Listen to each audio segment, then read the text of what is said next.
नमस्कार, जय देवभूमि, जय उत्तराखंड, जय देवभूमि कल्चरल आप सभी का स्वागत करता हूँ मैं।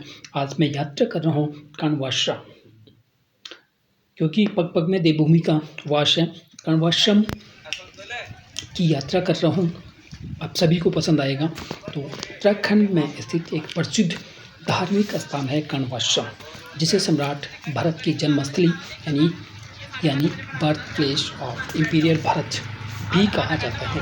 पौड़ी गढ़वाल जिले में कोटद्वार से 14 किलोमीटर की दूरी पर यानी पश्चिम दिशा में कोटद्वार से अगर पश्चिम दिशा में जाते हैं 14 किलोमीटर की दूरी पर सिपाली पर्वत श्रेणी में स्थित हेमकूट और मणिकूट पर्वतों की गोद में स्थित कर्णवाश्रम ऐतिहासिक तथा पुरातात्विक दृष्टि से अत्यंत महत्वपूर्ण पर्यटक स्थल है। माना जाता है कि यही कर्ण ऋषि का आश्रम हुआ करता था। मालिनी नदी के तट पर स्थित कर्णवाश्रम एक अनूठा आश्रम है। यह घने जंगलों एवं सूर्यम्य पहाड़ियों से घिरा हुआ है। इसके बारे में पुराणों, वेदों, महाभारत जैसे महाकाव्यों और महान कवि कालिदास की पुस्तकों में लिखा हुआ है। माना जाता है कि कर्णवाश्रम वह स्थान है जहाँ महर्षि विश्वामित्र और कर्ण जैसे ऋषियों ने लंबे समय तक तपस्या की थी। एक किंवदंती के अनुसार विश्वामित्र जब तपस्या में लीन थे तो यह देख भगवान इंद्रदेव स्वयं को असुरक्षित महसूस करने लगे। उनका ध्यान भंग करने के लिए इंद्र ने स्वयं की एक मनमोहक अप्सरा मेनका को भेजा। बाद में मेनका और महर्षि विश्वामित्र के बीच हुआ और उन्होंने एक बेटी शकुंतला को जन्म दिया। शकुंतला और दुष्यंत जो शिकारी करते हैं उन्होंने शकुंतला के बीच में एक अनोखा प्रेम कहानी देखने को मिलती है। उसके बाद दोनों ने भरत को जन्म दिया, शकुंतला और दुष्यंत ने। मैं आपको धीरे धीरे कोशिश कर रहा हूँ। जैसे मैं ही सीढ़ियों के अंदर प्रवेश करना शुरू किया मैंने, मेरे साथ मेरे एक अंकल भी थे जो मेरे साथ सपोर्ट कर रहे थे, मेरा कैमरा पकड़ाए हुए थे। हमने दोनों कर्णवाश्रम की तरफ शुरुआत किया था। हमने बहुत कुछ वहाँ देखने को मिला। मालिनी नदी हमें देखने को मिले।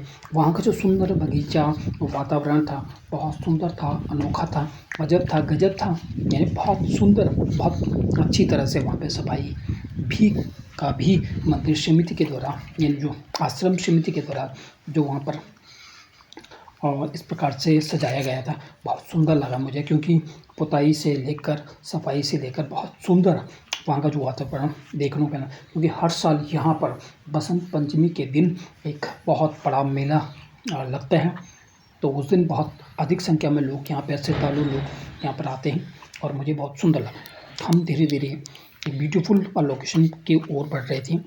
मैं धीरे धीरे कर्णवाश्रम की तरफ गया और वहाँ पर मैंने देखा यहाँ पर एक सूचना पट्ट भी लगा है जो उसी कर्णवाश्रम के बारे में जानकारी प्रदान करता है।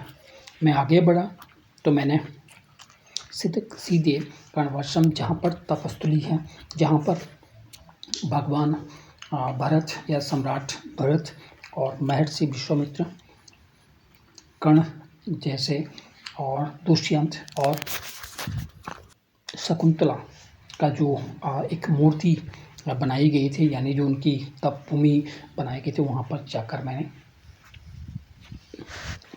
उनको पास से देखने की कोशिश की। कितनी सुंदर यहाँ की मूर्ति है, कितना सुंदर यहाँ सजाया गया है। तो सबसे पहले मैं आपको दिखाने की कोशिश करूँगा। यहाँ पर महर्षि विश्वामित्र और कर्ण जी ठीक सामने आपको दिखाने की कोशिश करूँगा। अगर गौर से देखा जाए तो ये विश्वामित्र और ये कर्ण हैं। ठीक सामने आपको भरत जो शेर के दांत गिन रहे हैं, ये आपको दिखाने की कोशिश करूँगा। ये सम्राट भरत है, क्योंकि इनका संबंध महाभारत से भी है। और ठीक ये सामने आपको दिखाने की कोशिश कर रहा हूँ। यहाँ पर दुष्यंत जी और शकुंतला की ठीक सामने दोनों की मूर्ति स्थापित हुए हैं। यानी पांचों जो हमारे पूर्वज थे, भगवान थे, उनकी यहाँ मूर्ति लगी है।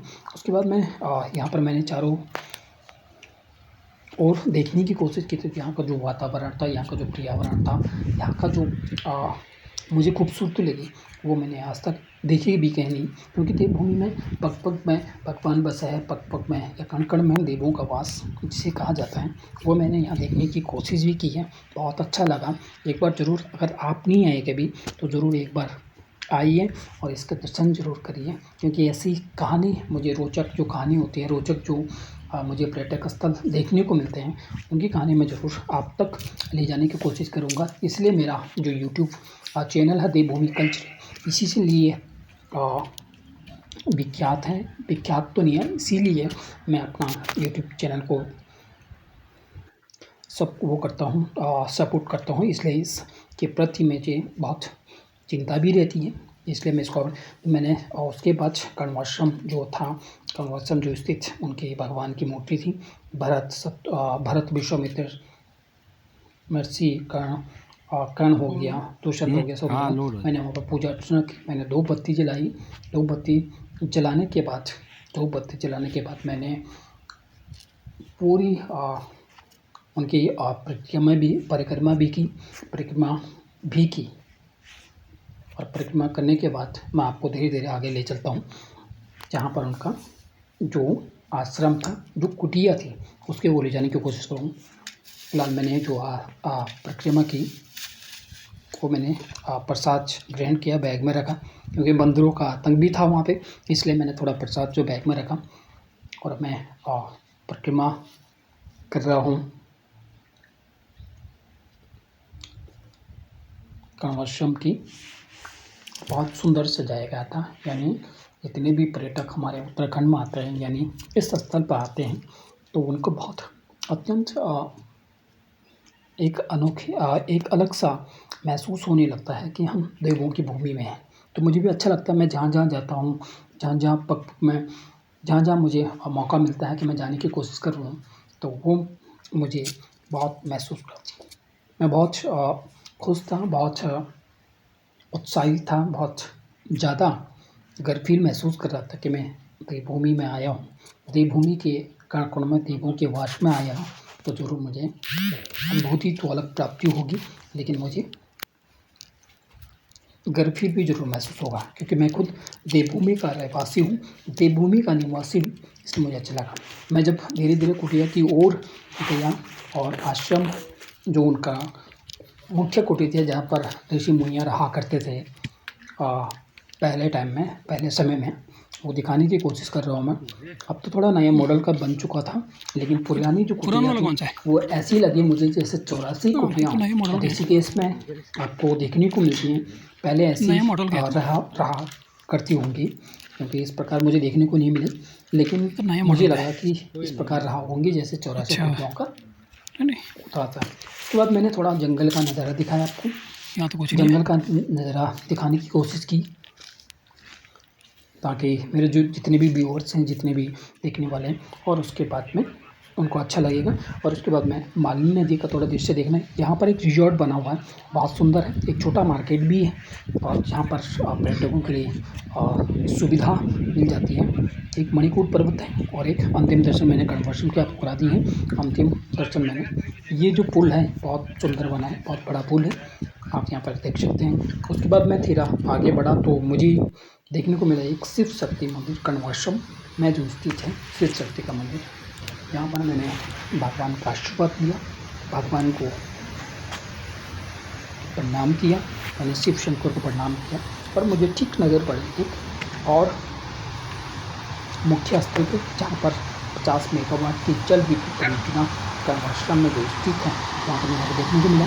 क्योंकि पानी चलता आ रहा था, ऊपर से नहर में पानी चलता आ रहा था, मुझे लगा कि यहाँ पर कुछ अनोखा भी हो सकता है। लेकिन मैंने जैसे ही वहाँ पर नीचे नज़र मारी, एक पंचक्की है, पंचक्की की पहले यहाँ पर घाट टाइप का होता है, पंचक्की जहाँ पर बिजली उत्पन्न होती थी, शायद तो आजकल थोड़ा काम नहीं देती होगी, लेकिन फिर मैं वापस लौट मंदिर की तरफ देखा मैंने कि वहाँ पर डैम का थोड़ा एक छोटा सा डैम विद्युत परियोजना बनी है, वहाँ पर थोड़ा इस प्रकार पानी देखने को मिला, लेकिन बहुत सुंदर लगा, बहुत अच्छा लगा। एक बार कण्वाश्रम जरूर आप भी आइए, जरूर उम्मीद करता हूँ कि आपको बहुत पसंद आए तो लाइक करें, कमेंट करें, शेयर करें, जरूर फैलाएँ, जरूर आपको कण्वाश्रम की आशीर्वाद जरूर प्राप्त हो। जय भारत, जय उत्तराखंड, जय देवभूमि। धन्यवाद।